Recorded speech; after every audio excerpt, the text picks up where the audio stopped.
behind the door. There's a crack in the mirror. Somewhere there's a hole in a window pane. Come in on this chilly, about to be warmer Tuesday, at least for the moment. The NFL wrapped up its week with. I've been watching the National Football League since I was a kid, which means since basically 60.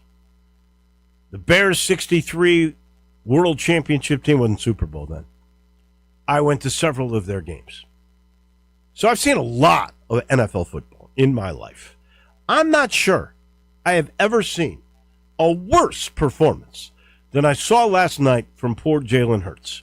If I didn't see the game and I saw that the guy had 5 turnovers, I mean, that's more than half the possessions they had.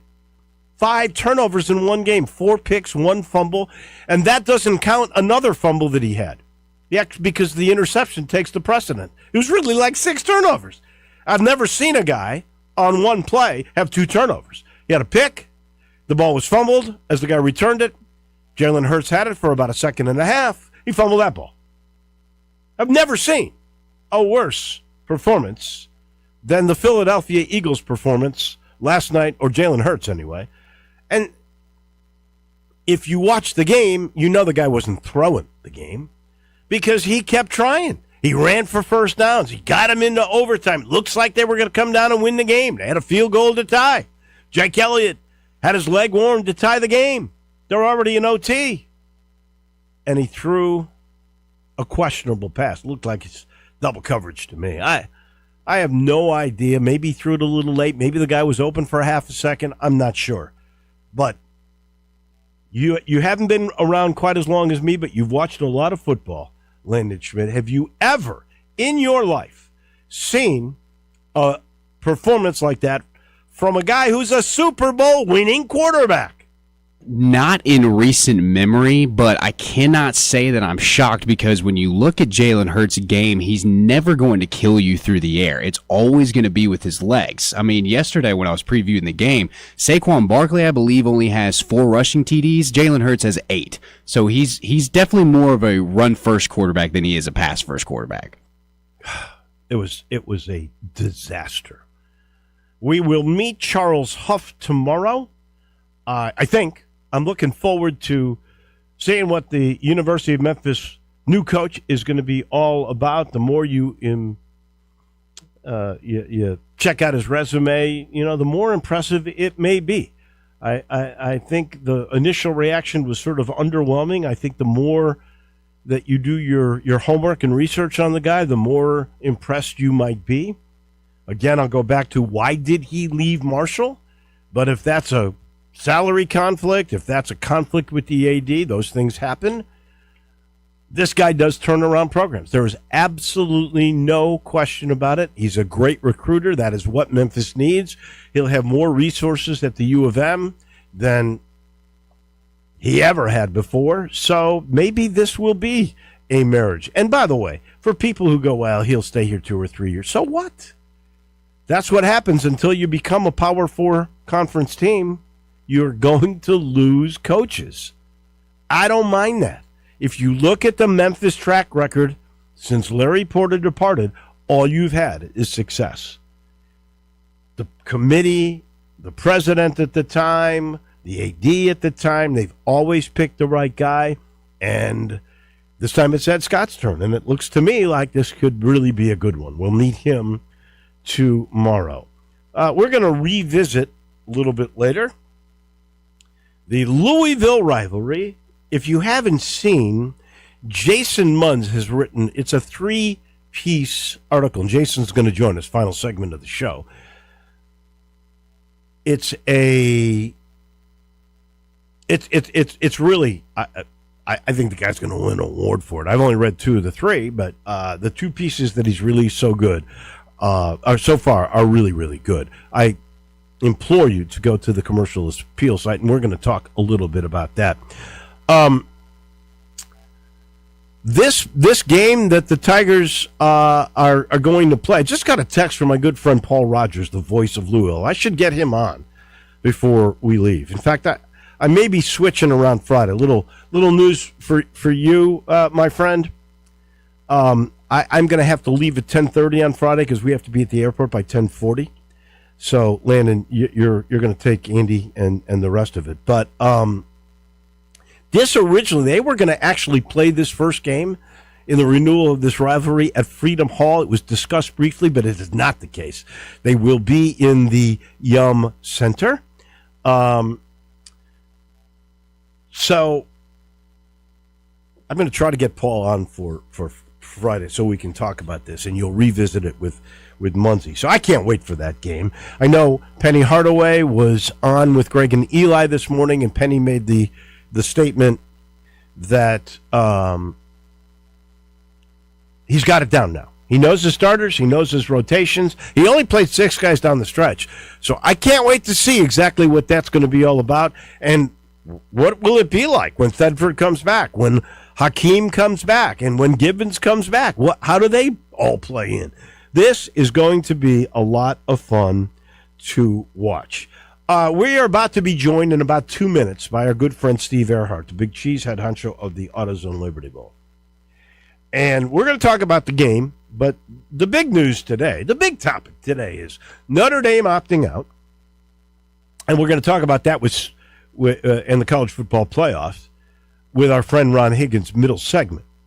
Yeah, I've never understood this. And the ACC, I admire their commissioner for defending the fact that they were promoting Miami in this game over Notre Dame. Notre Dame is in that conference for 5 games, but they don't count as a conference game. They play in all the other sports, but not in the football league. It's only right for the commissioner to push his team. And their response is, it's been strained, the relationship, permanent damage. You know what I'd say if I were them? I never have understood why the rest of the schools don't take a stand against Notre Dame. Like, all the ACC has to say is, you know what? It's so strained, why don't you leave? And by the way, the 5 games you got scheduled right now, we're not playing you anymore. So you go find 5 teams to play you. Oh, and by the way, the SEC, the Big Ten, if they say, you know what, you should be in a league, join our league. If you don't want to join our league, we're not going to play you. What would Notre Dame do? Notre Dame is always, and look, I love tradition. I love history. I love Knute Rockne. I like Notre Dame when they were years ago, the powerhouse. But I've never understood the selfishness. They don't want to share their money. That's why they have their own NBC contract. That's why they didn't join a league. Could have joined the Big Ten. They opted not to because it was better for them. They never want to share in anything. They want all of the money to themselves. And all these other schools have to say, you know what? We're not going to play you. And then they would be forced to change their position. I've never understood that. But here's the deal. There are 1, 2, 3, 4, 5, 6, 7, 8, 9, 10 schools, including Notre Dame, that opted out. Even Temple opted out.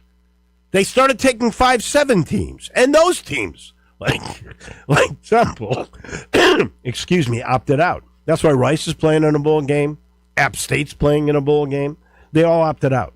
It's not just Notre Dame. It's worrisome for the bowl system.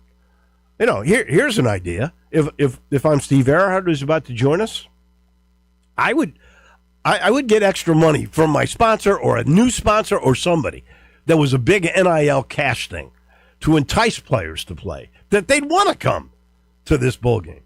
I don't know what else to do. When everybody's opting out, it is absolutely nutso in my mind. All right, the big cheese, the head honcho, is going to join us now. Let me start off by congratulating you on Cincinnati and on Navy. Navy is 9-2 if they beat Army. I know you're pulling for them now.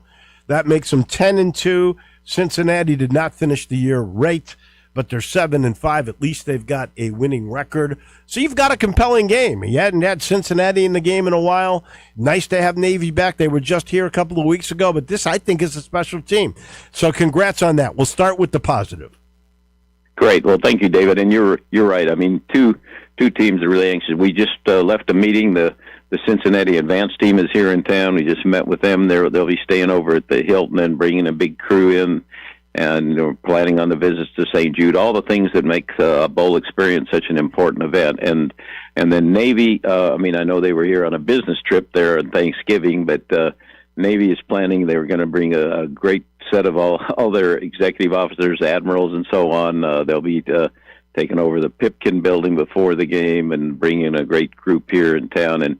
And again, Horvath, that great quarterback who's a finalist for all those big trophies, the Campbell Award and all those other things, really entertaining guy, senior captain of the team. So, and again, they're ranked in the top 25. So if we have a 10-win Navy team, a great brand name for television, and Cincinnati has not been to a bowl in the last couple of years. They've been off, but remember, just several years back, they were, when it was just a 4-team playoff. Remember, Cincinnati was in that playoff, and those old heads remember that when they were here in 2011, when they played Vanderbilt with James Franklin, they brought a huge crowd. They took over Beale Street there. So yeah, we're looking forward to having a great platform and feature Memphis, and also fill up the hotels and the restaurants as well, which is so important to our community. Now, you took Navy, but potential 10-2.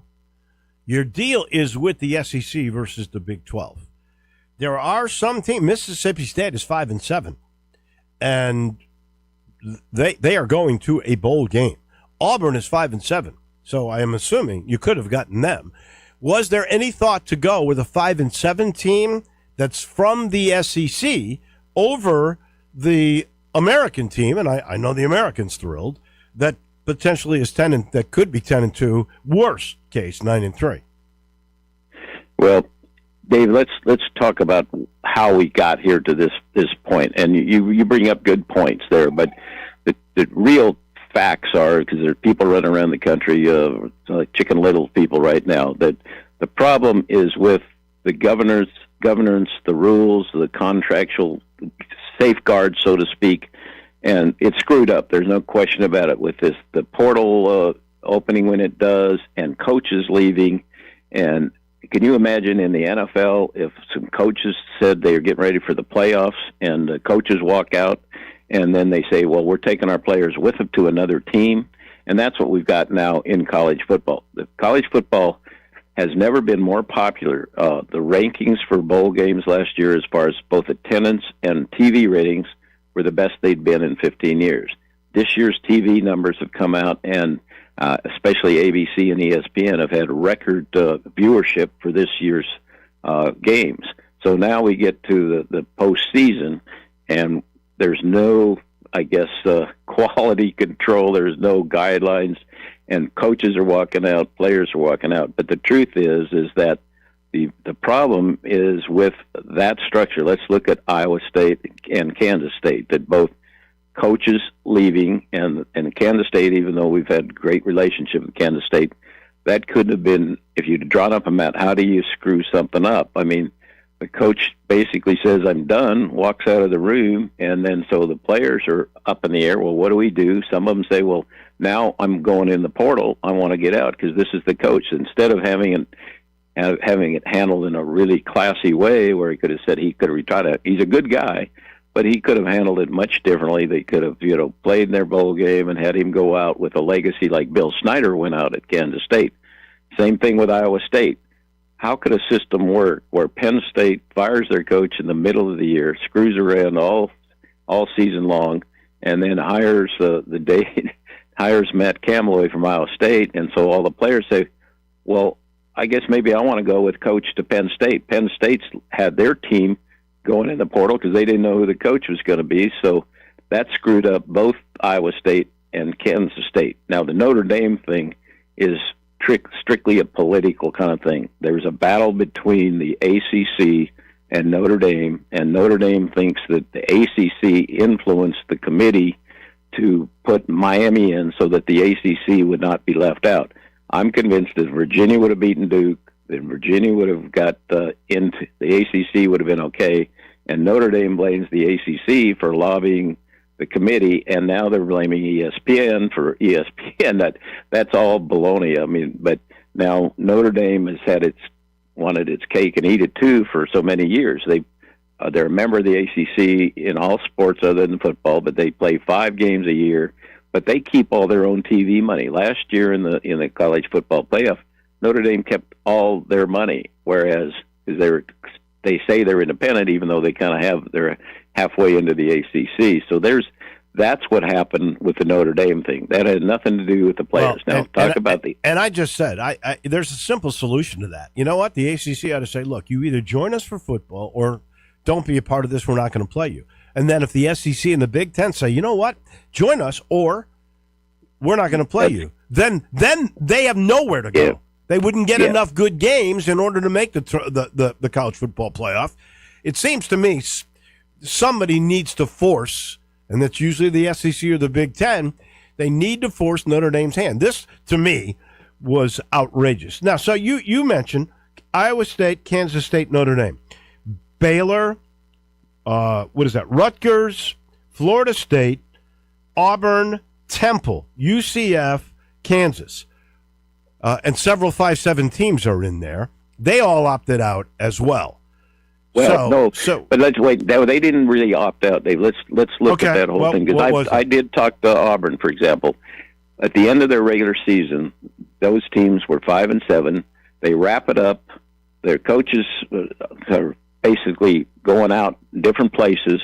The players are released. They're going home, and it's almost impossible for a team to say, okay, well, now we've disbanded, so to speak. We're on to different situation. And then a week later say, oh, wait a minute, can we come back? Now, Mississippi State was an unusual thing at the last minute because they have a young team. They have their coaches in place, and they were looking for it. So they decided, well, let's see if we can't pull it back together. But those other schools, you asked about Auburn. I did actually talk to their new Coach Golich, that came from South Florida, who I know many University of Memphis folks. But basically, a new staff was coming in. They didn't have a staff organized because the old guys had already that week. The former coaches were gone.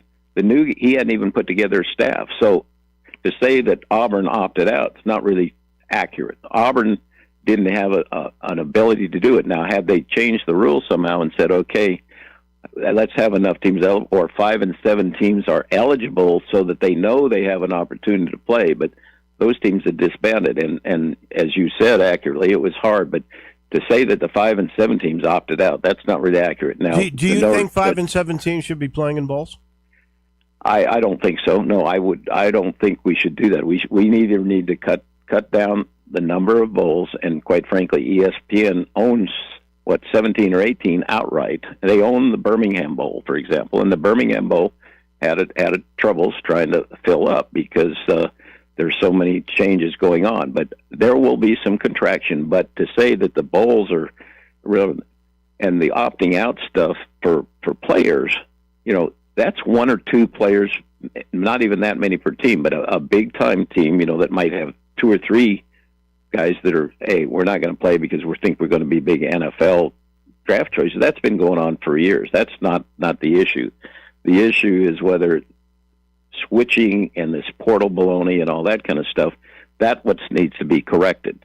So maybe there's going to be a few bowls that, there'll be a contraction, a slight contraction. Maybe. I'm not trying to put anybody there because the bowl business has been good. And generally, except for a few players that maybe would go to the NFL, that's okay. But what's not okay is these coaches poaching, if you want to call it that, or taking players with you. And that you and I had talked about it on your show about North Texas. When their coach says, I'm leaving, and, they've never said for sure, but the Mestemeyer, the top quarterback, I think everybody figures that he's going with him, and some of the players are going with him. So that's what has to be corrected. That's a governance kind of issue. It's not a negative to bowls. Like, we just finished to say with Cincinnati, and they're bringing a whole huge group. They'll be coming in. They're going to be visiting St. Jude. They're excited about being here because their coach is stable. The players want to be here. It's a great opportunity for them to showcase. But if there's one or two, I don't know whether one or two will opt out. Maybe they will, but that's not the issue. Navy's bringing in 110 players now. Navy's a different spot, and I think Cincinnati's bringing. So the opportunity for a postseason game with, say, 98 players, if two opt out, no big issue. I mean, when we're trying to deal with a huge roster, and most of those players, you ask them, have they had a great bowl experience? That's an absolute yes. So the Notre Dame thing that bothers me greatly, because the executives there and the big power deals, those players would love to play in the game, and that's what's sort of coming out now. And the leadership, and young men, and your listeners out there, ages usually 18 to 22, they follow their lead from their coaching staff and from their administration, which is a good thing. That's a good thing. So when the administration starts popping off and say, well, screw it, we're taking our ball and going home, that's a bad deal, because and we got to get the governance of college football straightened out. And so many things have happened in the last few years. That right now they're working hard to try and get federal legislation to help them have rules to control college football. The SCORE Act that's in Congress right now, and then they've got to have a situation where, hey, coach, you want to leave, but you're under contract, and these NIL contracts with the players.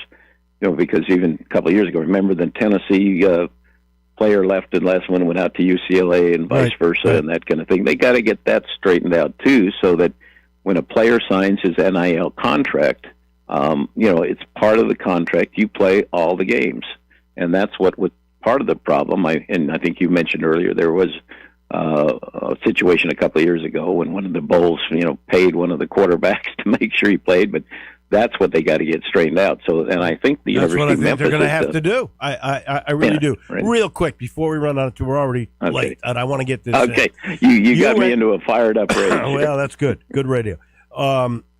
You went to meetings in Atlanta with all the bowl guys and the commissioners. Right. What came out of that? Is there going to be a decision on playoff expansion? What about bowl affiliations? Is the SEC going to be part of your mix next year before they redo contracts? What's going on there?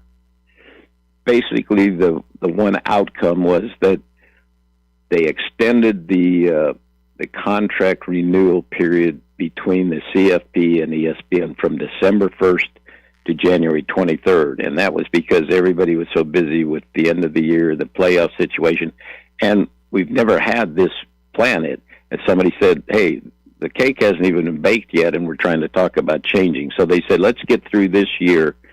But the upshot was that there will be no further extensions to, I guess, this is the contract between ESPN with the CFP after January 23rd. And the second point was that there did not seem to be any convergence of opinion of the SEC and the Big Ten, and those are the two big dogs that make the decisions on this. So what we were all planning, and this was the bowls and with the conferences, that 2026 would be basically an extension of the current situation. So yes, those are the bowls that have contracts. Now we have a three-way contract. We have a contract with the Big 12, the American, which is Memphis's home, and the SEC, and that's one reason why we brought in Navy, the top brand name team from the American as far as television, and classy people. The folks in Memphis know, they're just so professional, and they've already made plans here to bring in the big group, and of course, you're absolutely right. We're rooting like heck for them to beat Army this weekend. So, and they'll be talking about the AutoZone Liberty Bowl that on national TV and big rating game this coming Saturday. I hope they do. Thank you, my friend, as always. We appreciate it, and we will chat next Tuesday. Thank you, David. That is our man on the bowls. That is the big cheese, the head honcho of the AutoZone Liberty Bowl. That is Steve Earhart. As I sit in the Family Leisure studio, and I remind you, the hot tub and swim clearance sale still going on. The swim spas, they start, by the way, at just under $15,000. The hot tubs, though, they started at under $2,500. In-stock patio furniture is up to 50% off. Mention us, you get a free gift if you get one of those hot tubs. That's a good deal. Those gifts are always valuable. Go see Billy. Go see Lindsay. She owns it. Mention us again, and you'll get something special. Oh, by the way, special financing is available for this sale at Family Leisure. We take a break. When we come back, we're going to Baton Rouge. More college football discussion with our SEC historian, Ron Higgins. He's next. My Start your day with Sports 56 Mornings with Greg Gaston and Eli Savoy. Weekday mornings from 7 to 10, right here on Sports 56 and 98.5 FM. Listen up, Rebel fans. Your next winning drive starts at Landers Ford in Collierville. Their game plan is simple. Find you the most savings possible. Make a trade, lower your payments, or let them buy your vehicle even if you don't buy from them. That's how you keep moving the chains. Just like the Grove on game day. Fans all across the Mid-South keep coming back to the #1 Ford dealership in Greater Memphis. See them today in Collierville or online at LandersFordMemphis.com. When you own a Landers Ford, you get the support of a certified service tech with the Landers Ford Remote Service Experience Program. They pick it up, drop it off, or fix it on the spot, so you're never left watching from the sidelines. To finish the drive, the iconic Landers Easy Pass always brings more for your trade and the biggest discounts to put you in victory formation. And now, straight from the 1977 Ole Miss football team that took down #1 ranked Notre Dame, the final snap of the day from Landers Ford President Don Kitchens. If it doesn't say Landers, you paid too much. As reported on Ford's 2024 Total New Vehicle Retail Sales Report, Memphis Market. Air. We breathe it naturally. Simple, right? Not so fast. The air you breathe could be hazardous to your health. Don't guess. Be sure with a phone call to the Memphis Mold Inspector, the only licensed mold assessor in the Mid-South. Call the Memphis Mold Inspector to check the air quality inside your home and office. Protect babies, pets, new homes, old homes, employees, friends, loved ones, and you. Just call 901-292-7788 for clean air and peace of mind. 901-292-7788 for the Memphis Mold Inspector. Napa Cafe celebrates 28 years in 2026. Hi, I'm Glenda Hastings, owner of Napa Cafe, and I want to thank you for making us part of your dining experiences. Treat yourself tonight with a delightful dinner. Maybe start with an appetizer like our baked sweet peculiar peppers stuffed with goat cheese and mozzarella, finish with basil pistou, and move on to one of our cozy dishes like the double chocolate stout braised boneless beef short ribs with tonkatsu sauce and creamy mashed potatoes. Or a fresh seafood dish like our pan-roasted ginger-buttered sea bass with cilantro soy vinaigrette. I get hungry just talking about it. Don't forget about dessert, our famous sweet buttermilk pie with brown sugar sauce, or drink your dessert with one of our signature dessert cocktails like the lemon cheesecake martini, lemony, icy, frothy, and dusted with graham cracker crumbs. Napa Cafe, open Wednesday through Saturday for dinner starting at 5 o'clock. For reservations, visit our website at napacafe.com. We can't wait to serve you. Come join in and celebrate 28 years of Napa Cafe in 2026. This holiday season is short. Make every moment magical with a trip to Sissy's Log Cabin. Here, you'll take all your festive looks to the next level and find gifts to wow every one of your family and friends. Discover our unmatched quality, brilliant natural diamonds, and spectacular service when you shop in store or online at sissyslogcabin.com. Make this the most wonderful time of the year with a trip to Sissy's Log Cabin, because life's too short for ordinary jewelry. Now back to Wolo and Friends on Sports 56. Here once again is the voice of the Tigers, Dave Woloshin. All we hear is Radio Gaga, Radio Goo, Radio Gaga. Let's head down to Baton Rouge, Louisiana. Our SEC historian is standing by. That's Ron Higgins. We got a college football bracket set up. A lot of brouhaha. Notre Dame out. Miami got in. So the ACC got one in. Some people think it's because of pressure from the ACC that Miami was at least one representative from that league. I kind of think if you work the head-to-head, that's the way it worked out.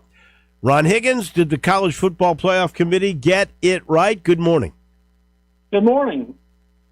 Yeah, like I said, we had discussed previously, I don't think I was taking, two group of 5 teams, but I think not having Notre Dame in the playoff was absolutely the right call. But for years, through the various playoff systems they've had over the past 25, 30 years, everybody has kissed Notre Dame's rear end, honestly. They're like, they're always an exception. Notre Dame is always an exception because they're not in the conference. They're an exception.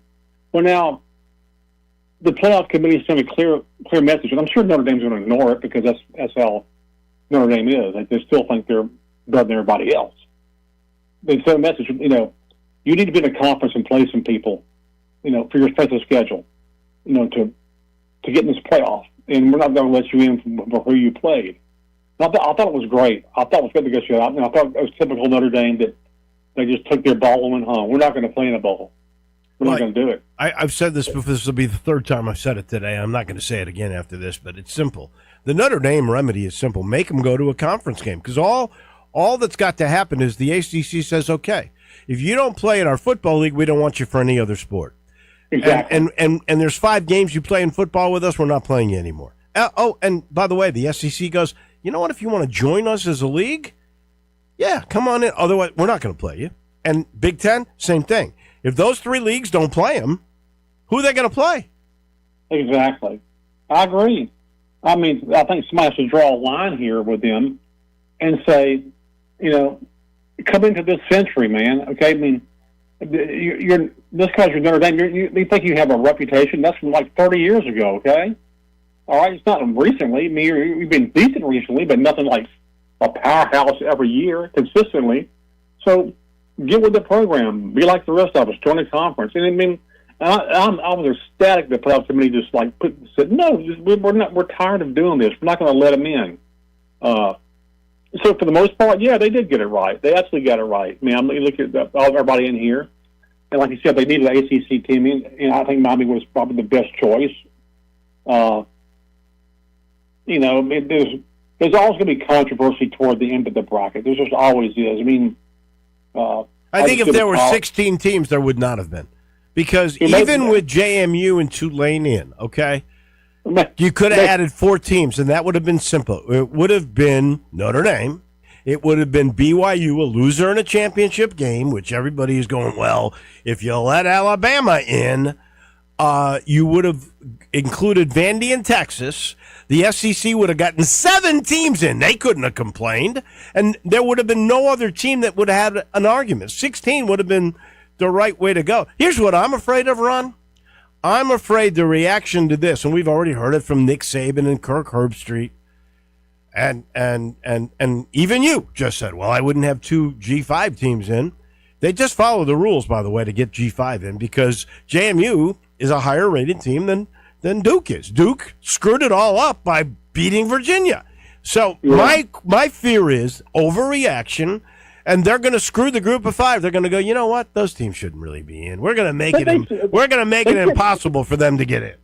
They should be in, but they have a right to be in there. Okay, so what? They're not on the level as far as the budget of these big schools. They have a right to be in there. Okay, they should have a place at the table. Okay, whether it's 12 or 16. Even with 16, I always think there's always going to be somebody on the 17th, 18th team being happy. It's like Roy Kramer once told me. He goes, man, he created BCS, and he goes, I always knew the 3rd and 4th and 5th teams were being happy, not getting them in that. He goes, if they ever go to a playoff, the teams on the edge of the playoff, they're not going to be happy. I think there's always going to be unhappiness, but you got to draw the line somewhere. Right. And the committee does follow rules. I mean, they did follow the rules that are in place, and you got 2 group of 5 teams in. And should Texas or Vanderbilt got in? Probably. Texas probably over Vanderbilt because Texas beat them head up. But I love Vandy's coach. I love the guy. He tells his team yesterday, we didn't do enough to get in. Okay, it's on us. Right. We had our chances, and we didn't. Against Texas, we didn't beat them, and we didn't get in. So take ownership of it. Let's go win a bowl game. I love that guy. At least they're playing in a bowl game. So what do you think about that? We've seen, what is it, like 9 opt-outs? Yeah. It's not healthy for the bowl system. I know people think the bowls are a waste of time now. I've always been a believer in bowls. I just think there are teams that, so what? They're not playing for a national championship. So what? I mean, it helps. It helps build your program, even if you're, an 8-4 team, upcoming team that's just won 8 games for the first time in a long time, and you're in a bowl.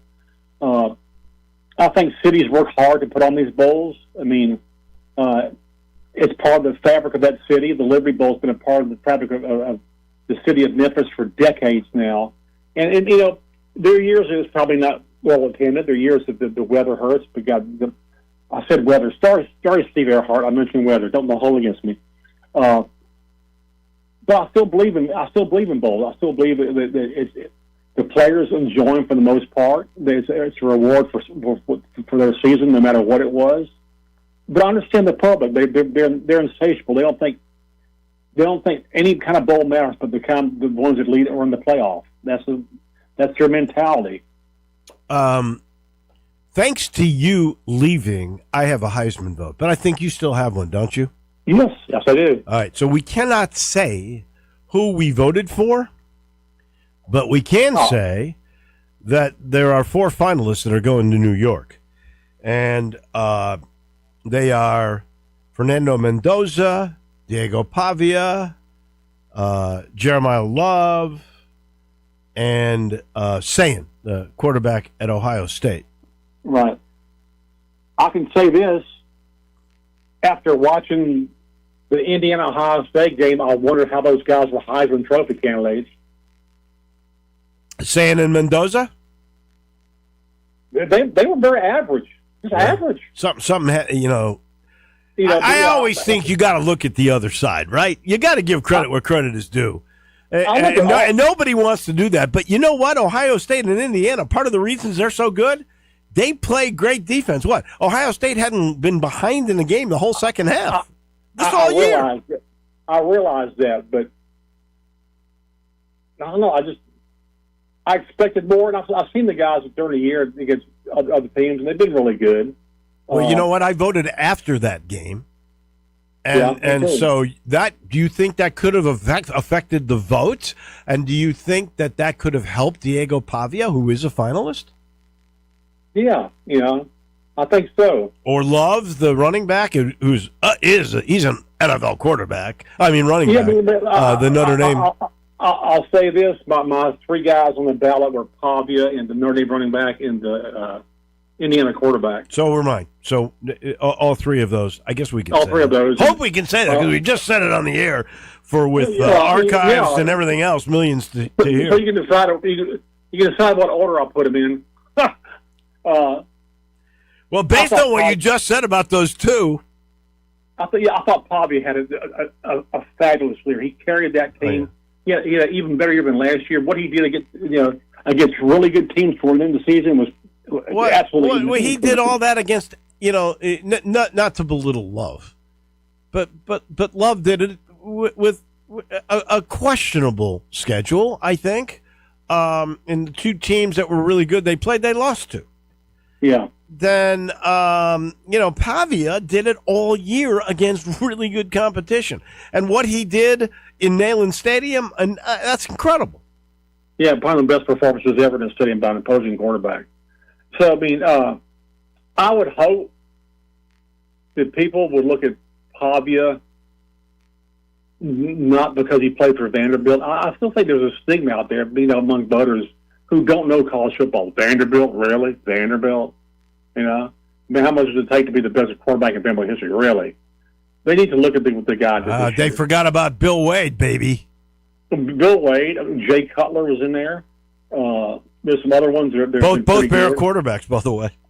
Yeah, yes, right. They've been some pretty good ones, but he was exceptional, and he was a delight to watch because he's just a bulldog type quarterback, man. He just was tough.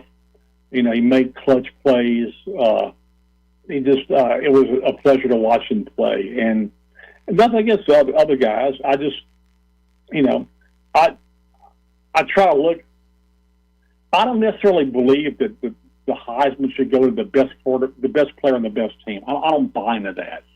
I think you picked the guy probably who had the biggest impact on his team, who had a really, really good year, who had great stats and had a good year. That's who I kind of always look at that. I don't necessarily think, okay, I'm going to vote for the best player of the best team. But sometimes it does work out that. Joe Burrow's that way. Joe Burrow was a clear Heisman. He had the biggest Heisman vote total in history. It was clear that he was the best player of the year. All right, last thing really quick. Okay. Is LSU going to go broke? They're paying, as far as I can tell, they're paying Ed Orgeron still. They're going to owe Brian Kelly $50-some million. They just gave $91 million to Lane Kiffin. I don't even know what they're paying the basketball coach, Kim Mulkey. She's making millions. Are they going to go, like, kaput, bankrupt? How are they going to pay all this? I'm sure they have oil wells in the Gulf that produce the money for them, honestly. I mean, our crawfish business, it's coming from somewhere. And they're not going to, I mean, put it this way. I talked to their AD about how you going to pay all this and raise NIL money, too. He goes, when our donors found out we're hiring Lane Kiffin, they want to donate more money. And I've had brand new donors who want to donate money because of Lane Kiffin. So that's probably part of the deal. You hire the right guy, you bring in more donors, you have more money to pay for more stuff. Now, I agree. I think Orgeron's just about off the books. He's been in a court fight with his ex-wife who wants part of his money. Oh, my. I think that's why Ed's been on radio shows all the place, and he wants to coach again because he might need to. He might need cash. Well, might need some cash. There you go. But you know what? If LSU starts to go down the tubes financially, don't worry. The governor will come up with a tax. Oh, absolutely. The LSU coach tax. I love it. That's it. And then everybody go, okay, sure. Well, how much? Well, we're in. There you go. Ron Higgins, as always, we appreciate you. We'll talk to you next Tuesday. Hi, Wolo. Take care. I'll see you. That's our man down in Baton Rouge. He's brought to you by Ken Garland, Custom Home Builders. If you're building that dream home, there's one guy to go to. It's Ken Garland, third generation, 85, 90 years in the business, stable, knowledgeable, all the new technology. You want a renovation? I call it renovation with innovation. He knows how to bring all the new modern amenities into your old home. You don't want to leave your lot, your location, but you want that modern palace. He knows how to do it. Go to his website, kengarland.com. You'll see what I'm talking about. And then call him. Talk with him. He sees little details, big picture, all at once. He and his son now, William, third generation. They know what they're doing at Ken Garland, Custom Home Builders. Back in a minute, Muncie on Tiger Basketball. He's next. Broadcasting from the Family Leisure Studio, we are Sports 56 and 98.5 FM. Here's what sets NST Law apart. They don't just work in Memphis, they ride for Memphis. From school fundraisers to courtroom battles, they show up where it matters. And when someone in this city gets hurt, NST goes toe-to-toe with insurance giants. No fear, no favors. It's not just the law to them, it's loyalty. And if you ever need backup after a crash, NST's got your back. NST is the way to go. Call 683-7000 or check out nstlaw.com. Look, this time of the year, guys do the same predictable thing. The holidays show up, your routines fall apart, and by January, you're tired, heavier, and trying to restart your life. Don't do that. Don't let yourself go before January. Stay in the game. I take M-Drive every morning. Love their protein powder. The #1 men's health brand at Sprouts. And M-Drive Elite is for men who need a little more this time of year. Every ingredient has a purpose. Real support men actually feel. Clinically tested, ashwagandha supports healthy testosterone, steady energy, and helps manage stress. When stress goes up, weight usually follows. Clinically tested chromium supports a leaner waist, exactly what slips during the holidays. And Cordyceps supports endurance and recovery so you can keep moving and stay active. Don't wait for January to get serious. Start now with M-Drive Elite. Go to mdriveformen.com and use the code HERD, H-E-R-D, and get 25% off your first order. mdriveformen.com, code HERD. M-Drive. Men, let's be men again. Hi, friends. Bill Russell at Russell Brothers Fine Jewelers. And I'm sure you are well aware that the most wonderful time of the year is quickly approaching. And that wonderful lady in your life may even be dropping hints about what she'd like to find under the tree, or she may just be leaving it all up to you. Either way, we would love to help you make her happy, just as we've been helping men play Santa for over 4 decades. And that experience has taught us that you just cannot make a mistake with a gift of fine jewelry. Whether it's gold or silver, diamonds, or other beautiful gemstones, a gift of fine jewelry from Russell Brothers is sure to make her eyes sparkle, and then she knows how wonderful you know she is. It's a wonderful time of the year. Come see us at Russell Brothers Fine Jewelers, where beauty, quality, value, and integrity are the cornerstones of our business. Russell Brothers Fine Jewelers, 4646 Poplar at Perkins.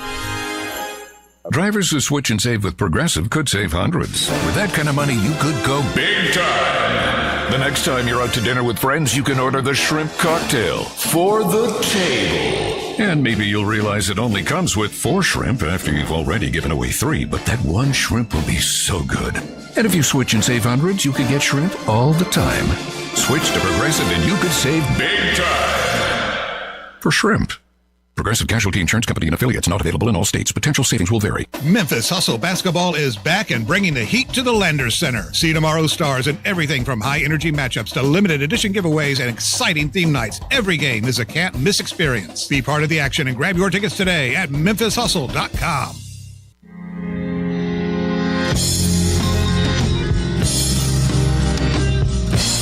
Now back to Wolo and Friends on Sports 56. Here once again is the voice of the Tigers, Dave Woloshin. We end our Tuesdays with the Tiger beat writer from the Commercial Appeal for basketball. That is Jason Munz. And Munzie, I love your pieces on the Louisville rivalry. Did you know, I just found this out from Paul Rogers, the play-by-play voice of the Louisville Cardinals, that at one time, they considered bringing this first game of this new 6-year series to Freedom Hall. But for some reason, they opted against it, and the Tigers will be playing the Cardinals in the Yum Center on Saturday. But that would have been cool. I wish I did not know that. I did not realize that. But because I do now, I wish, that's all I'm going to think about from now until Saturday is how much I wish it would have been played in Freedom Hall. That would have been awesome. You've done so much research. You've read newspaper articles from the Commercial Appeal and the Press Scimitar from way back in the 70s, probably the 60s and the 80s and the 90s for this Louisville rivalry story. One, do you think you captured just how great and how important that rivalry was? And two, what's like your favorite 3 moments, let's just say? I know you wrote 3 moments today, but if you were to take the whole thing into account, what are your 3 biggest moments? Gosh, that's impossible because the craziest thing about this to me, about this rivalry, so they've met 90 times. And, I went back all the way to the very beginning, honestly. I went back to the 40s when they first played. And just read as much as I possibly could, and then did interviews with people, with as many people as I possibly could. I mean, I was up to I think 30 or more hours of interviews for this project. But the thing the craziest part about it to me is that even when there was really the stakes weren't high, where it wasn't, for a championship, or it wasn't for, any sort of postseason accolade, whatever. Even when it didn't really matter in the grand scheme of things, it was still, not life or death. I don't want to go that far, but whatever the step below that is, it was still extremely important to so many people, and it was pure theater every time they stepped on the court together. And my biggest takeaway from all the work that I put into this is it is a crime that they don't play regularly. I'm not saying they have to play every single year, especially when they're not in the same conference. They're not, I'm not saying they have to play every single year, but this gap, the last time they played was 2017, so 8 years. It's the longest gap in the series history. There have been other gaps, but there has never been this long between games, and this should never happen again. Well, you got it for the next 6 years anyway, so that's that really is a cool deal. I will say this: I've never been to an Auburn-Alabama football game, so I don't know about the Iron Bowl, or for that matter, Auburn and Alabama in basketball, maybe the same way. I've never been to a UCLA-USC game. I'm trying to think of all the great rivalries. In my lifetime, and I've been covering college sports since 1971, I've never seen a more electric atmosphere, a louder crowd, either place, than Memphis, Louisville, whether it was the Mid-South Coliseum or Freedom Hall. I mean, it was really special. I would say, going back to your other question about what were some of the top moments, I think 1995 in Austin, Texas has to be one of them. when Memphis. It's the only time Memphis and Louisville have ever played in the NCAA tournament, and Memphis beat them by 20. And it's the worst. It is still the worst, most lopsided loss in the NCAA tournament in Louisville's history. They've never lost by more points to anybody else in the NCAA tournament ever. So that has to be one. Gosh, I mean, I don't know. The first time that Memphis beat Louisville in Louisville, it moved Gene Bartos so much to say that it was the greatest win that he'd ever been associated with. And that was, I think, 1972, which was, I wrote about another game that took place in 1972 that never should have taken place. And it was the playoff game in Nashville. Never should have happened. That one, my old mentor, George Lapidus, always brought up and lamented. That was Gene Bartos' team. Larry Finch is the star. They beat him twice in the regular season, but they were tied in the standings, and they didn't use that as a tiebreak. They made him go to Nashville. And in those days, only one team, the conference champion, could go to the NCAA tournament. Right. And they made him play on a neutral. They could have at least had him play in Memphis. They played in Nashville, and Louisville won the game, and Memphis got shut out. And that was always a real sticking point. Now, If you'll recall, the very next year, I would hazard to guess that was some sort of motivation, because the very next year Memphis went to the national championship game. I would imagine they beat Louisville sometime along the way. But yeah, I mean, they fell short that year because of the ridiculousness of having to play a playoff game, air quote playoff game. But the very next year they bounced back and made it all the way to the championship game, as everybody knows. I'd have to say, just the athleticism of those early years when I first got here, Keith Lee's teams against the Milt Wagner and the McRae brothers, those teams were just like Lancaster Gordon. Those teams were out of their minds. And then in came Never Nervous Purvis, Denny Crum, and just Denny Crum versus Dana Kirk. That was incredible. Moments, I think you're writing about it tomorrow. The 24-0 start, Elliot Perry was the star of that. That was unbelievable. That game, Darius Washington's free throws, that would have got Memphis into the NCAAs. That's an unbelievable moment. Go ahead. Well, I was just going to say, and honestly, I could write a book about the two incidents in 1970 and 1971 involving Fred Horton, which I wrote. Oh, yeah, that was great. That piece should win you an award, by the way. Well, I appreciate that, but there was just so much that was left on the cutting room floor for that story that you could write a book about it, because so the answer is that period of time, that 367 days between when Fred Horton got sucker punched after the season finale and the time when he picked up the chair and got ejected at Freedom Hall the very next year. That's got to be, just because of the theater of it all, that's probably my favorite anecdote, at least. All right, let's zoom forward, because we're going to run out of time if we don't, to this year's team. At the end of the Baylor game, clearly their best win of the year. Penny played 6 guys. He said on Greg and Eli's show this morning that he felt that he was down now to knowing what his starting lineup and rotation would be, which was surprising to me because I don't know the status of Thedford, Givens, and Hakeem. What are your thoughts on that? And, it does seem as if they really came together and changed their work ethic anyway after in the Bahamas. Yeah, no, they played. I mean, speaking specifically about the Baylor game, they played hard beginning to end, and that's everybody. That's not just Doug McDaniel and Quante Berry. That's Sincere Parker played hard the entire game. Bradshaw played hard the entire game.